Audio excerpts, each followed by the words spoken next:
Welcome to BanjoBenClark.com. I am Banjo Ben. I've got a fresh haircut and I'm ready to teach you Cattle in the Cane in Mandolin. This one, or on Mandolin, this one's in the key of A for the A parts and A minor for the B parts. I taught it on guitar last week and it was a big hit, and lots of folks said, can you do this on mandolin too? So we're going to do that. And I'm going to present you the basic melody the first time through the A and B parts, and then we're going to get kind of licky with it on the second A and second B parts, which is a lot of fun.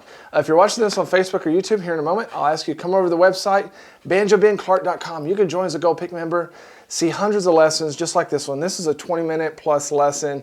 I've got the tabs exactly like I performed it, as well as 3 different speeds of MP3 rhythm tracks. I'd be honored to have you on board. Let's jump right into the first A part of Cattle in the Cane.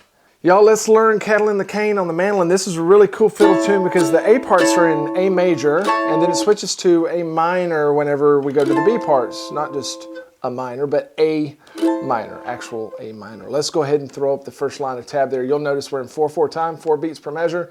And I have those little black arrows, which are our pick stroke direction. So a down arrow would be a down stroke, up arrow would be an up stroke, and I encourage you to follow that. Now this has a very typical fiddle tune structure in that the first A part is 8 bars long, then it will repeat it for a total of 16, and then it'll go to the B part, which is 8 bars long, and it will repeat that. And here's what I'm going to do.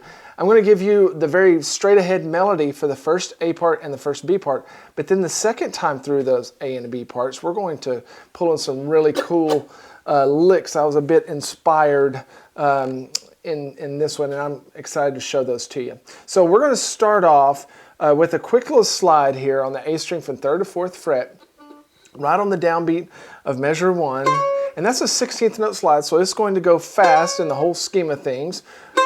And then we're going up to the E string to finish out that lick. 1 and 2 and 3 and 4 and then we're going to walk down, back down to the A string, measure 2. So we're just playing these little melodic licks right over the chord, right in the scale. Using that flat 7 tone up there, that G note. And that's hinting towards where we're going, because in measure 3 we've got 2 measures of the G chord, which is the dominant 7th chord in the key of A. So it's kind of got that Salt Creek, Big Mon type feel where we're going to the flat 7. And here we're going to play almost some arpeggios sounding licks. And the part that everybody really likes to make sure and include is that little part there at the beginning of measure 4. That's where it goes up to that E note, then lands on the D note, okay? So we want to try to include that at least the first time through. Let me play measures 1 through 4 somewhat slowly. We'll play it much slower later. Ready, go. 1, 2, 3, 4. 1, 2, 3, 4. 1, 2, 3, 4.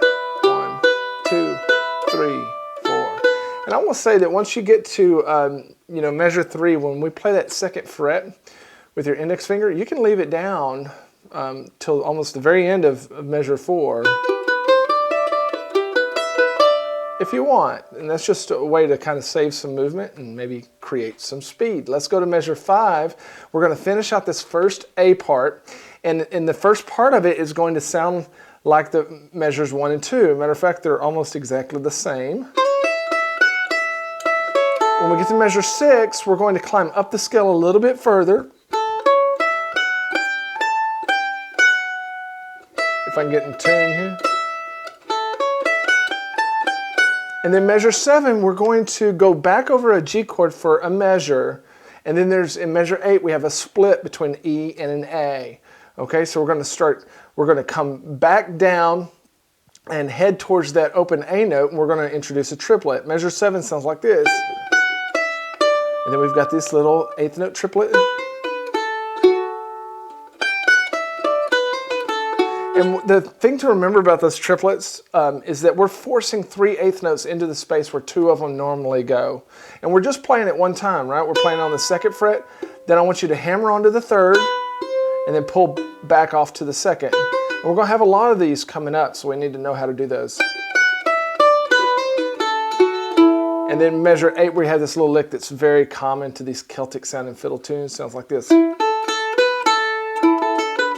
Let me play 5 through 8.